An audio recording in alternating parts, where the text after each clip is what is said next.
Untuk denah rancangan pada model RAK, model tabelnya seperti ini. Jadi di kolom pertama itu adalah kolom perlakuan.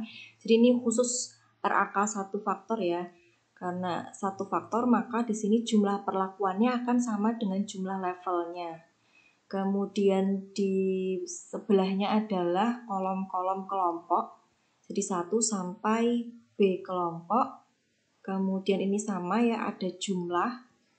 Ini jumlah nilai per kolom, kemudian ini rataan per kolom. Ini juga sama jumlah dan rataan per baris. Nah, hasil eksperimen kita itu dituliskan di dalam kolom-kolom dalam sini. Jadi misalnya tadi untuk perlakuan misalnya jenis bibit A, B, C, maka di sini adalah jenis bibit A, B, C 1, 2, 3. Kelompoknya itu tadi misalnya adalah kondisi lahan 1, 2, 3, maka di sini kondisi lahan 1, 2, 3. Nah, di dalam sini adalah nilai variabel responnya. Misal tadi kita mau lihat variabel responnya adalah hasil panen dalam ton misalnya. Maka di sini kita isikan dari eksperimen yang kita lakukan, perlakuan dengan menggunakan jenis bibit A, kelompok 1, itu hasil panennya berapa ton misalnya. Kemudian perlakuan jenis bibit A untuk kelompok 2, hasil panennya berapa ton dan seterusnya. Ini model linear untuk RAK, jadi total keragamannya itu dipengaruhi oleh keragaman akibat perlakuan, jadi dari 1 faktor tadi, dan juga keragaman akibat kelompok, serta keragaman dari galat. Ini rumus perhitungan dalam RAK. Jadi kalau kemarin di RAL itu hanya ada rumus untuk menghitung JKT, JKA, dan JKG karena keragamannya itu hanya perlakuan, maka di RAK di sini ada tambahan menghitung JKB atau jumlah kuadrat untuk kelompok karena di sini kan ada keragaman kelompok. Kemudian untuk daerah kritisnya di sini kita membandingkan antara nilai F tabel dengan nilai F hitung. Jadi kita gunakan tabel distribusi F. Sama dengan yang RAL ya, ini keterangan rumusnya, kecuali di sini ada tambahan B. B itu adalah blok atau kelompoknya, jumlah kelompoknya. Kemudian ini tabel untuk perhitungannya. Sumber variasinya ada perlakuan, kelompok, galat, dan jumlah. Kalau yang RAL kemarin itu kan nggak ada kelompok ya, sehingga di sini di RAK ada menghitung JKB.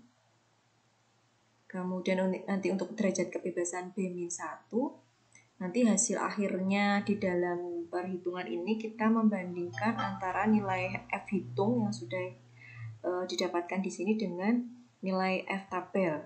Jadi di daerah kritis ini. Kita masuk ke contoh soal. 4 macam mesin M1, M2, M3, M4 diusulkan untuk merakit sejenis barang. Diputuskan bahwa 6 orang petugas akan dipakai dalam percobaan blok teracak untuk membandingkan keempat mesin tersebut. Keempat mesin dalam urutan diacak dijalankan oleh tiap petugas. Pemakaian mesin membutuhkan sedikit keterampilan dan diduga bahwa akan ada perbedaan antara petugas dalam kecepatan menjalankan mesin tersebut. Waktu untuk merakit barang dalam detik dicatat sebagai berikut. Uji hipotesis H0 pada taraf 0,05 bahwa laju kecepatan mesin semuanya sama.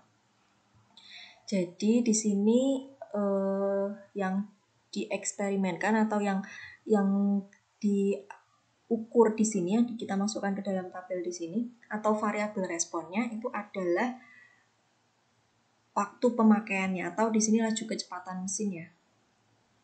Di sini dijelaskan bahwa mesin akan dijalankan oleh petugas yang berbeda-beda. Kemudian pemakaian mesin itu membutuhkan keterampilan yang dari keterampilan tadi diduga akan ada perbedaan antara petugas dalam kecepatan menjalankan mesin tersebut.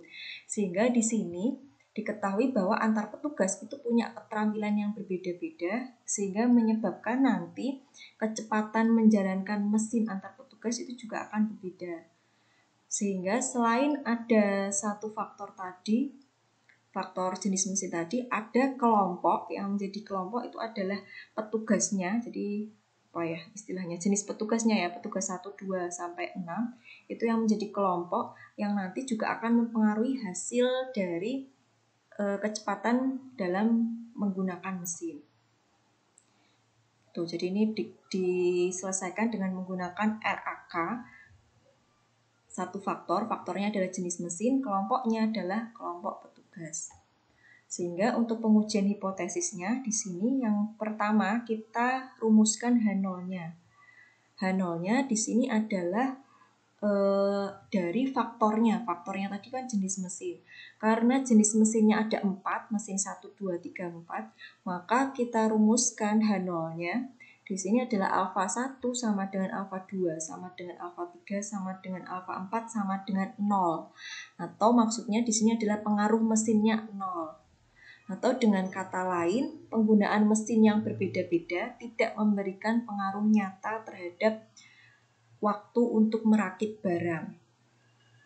Sehingga di sini yang menjadi H1-nya adalah paling sedikit 1 alfa I tidak 0, atau penggunaan mesin yang beda-beda memberikan pengaruh nyata terhadap waktu untuk merakit barang. Alfanya 0,05, kemudian daerah kritisnya kita gunakan tabel F. Kita cari nilai derajat kebebasannya V1, V2-nya dulu dengan menggunakan rumus yang di awal tadi ya. V1-nya adalah K-1, K-nya itu 4, jenis mesinnya 4, 4-1, 3. Kemudian V2-nya K-1 kali B-1. Berarti 4-1, 3, 6-1, 5. Berarti 3 kali 5, 15. 3,15. Sehingga daerah kritisnya adalah F lebih dari 3,29. Setelah itu tahapan yang kelima kita lakukan perhitungan dari hasil percobaan tadi. Hasil percobaan tadi ini setiap kelompok, kemudian ini adalah jenis mesinnya atau perlakuannya. Nah ini kita kita sort lagi supaya lebih memudahkan kita ya. Ini mesin 1, petugas 1. Kita lihat di sini mesin 1 untuk petugas 1, kecepatan menjalankan mesinnya adalah 42,5. Kemudian mesin 1 petugas 2, kita cek mesin 1 petugas 2 adalah 39,3 dan seterusnya. Jadi kita rekap lagi supaya memudahkan kita untuk menghitung dari hasil eksperimen tadi seperti ini. Kemudian ini jumlahnya, jumlah per kolom, kemudian ini jumlah per baris. Setelah itu kita lakukan perhitungan untuk mencari nilai F itu. Sebelum mencari nilai F itu, maka yang kita lakukan di sini mencari nilai JKT, JKB, JKA, dan JKG-nya dulu dengan menggunakan rumus yang di slide sebelumnya tadi.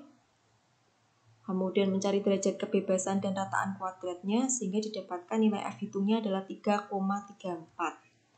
Nah, nilai F hitung 3,34 ini kita bandingkan dengan daerah kritisnya. F hitungnya tadi adalah 3,34 sehingga dia berada di sebelah kanan atau dia berarti berada di dalam daerah kritis karena nilainya lebih dari 3,29. Karena nilainya berada di dalam daerah kritis, maka kesimpulannya di sini adalah tolak H0. Karena tolak H0, maka kita lihat H1-nya.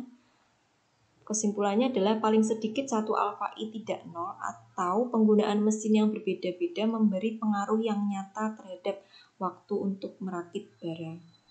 Nah, dari output SPSS, hasil atau nilai F-nya untuk perlakuan jenis mesin itu adalah sama ya, 3,339, hasilnya sama dengan kalau kita melakukan perhitungan manual. Kemudian didapatkan nilai sig-nya adalah 0,048. Nah, kalau menggunakan SPSS supaya lebih mudah untuk pengambilan keputusannya, kita cukup melihat dari nilai sig-nya kita tadi. Alfanya tadi kita tetapkan 0,05, kemudian sig-nya adalah 0,048. Karena nilai sig-nya kurang dari alfa, yaitu 0,048 kurang dari 0,05. Kemudian kalau dilihat dari F-nya, F hitung dan F tabelnya juga F hitungnya lebih dari F tabel, maka kesimpulannya H0-nya ditolak. Atau jenis mesin sangat berpengaruh terhadap kecepatan menjalankan mesin. Atau ada satu atau lebih dari perlakuan yang berbeda dengan yang lainnya. Jadi kesimpulannya sama dengan ketika kita melakukan perhitungan manual. Nah, karena kesimpulannya itu ada pengaruh dari jenis mesinnya, atau ada satu atau lebih dari perlakuan yang berbeda dengan yang lainnya, untuk detailnya kita mau tahu yang berbeda itu antara mesin mana dengan mesin mana, itu bisa kita lakukan lewat uji post hoc atau uji lanjutan. Ini sama juga dengan ANOVA yang di RAL ya, kemarin kita bahas. Nah, kita lakukan uji post hoc untuk melihat perbedaan rata-rata perlakuan. Di sini kita menggunakan uji LSD, kemudian kita lihat nilai sig-nya, sama ya, kita lihat nilai sig-nya dengan ketentuan jika nilai sig-nya kurang dari alfa, maka H0-nya ditolak atau berarti terdapat perbedaan rataan antara dua jenis perlakuan. Kalau kita lihat yang sig-nya kurang dari alfa itu adalah M1 dengan M4 0,018, kemudian M2 dengan M4 0,023, kemudian sudah ya, itu ya. Jadi kesimpulannya terdapat perbedaan rataan kecepatan antara mesin 1 dan 4 dan mesin 2 dan 4.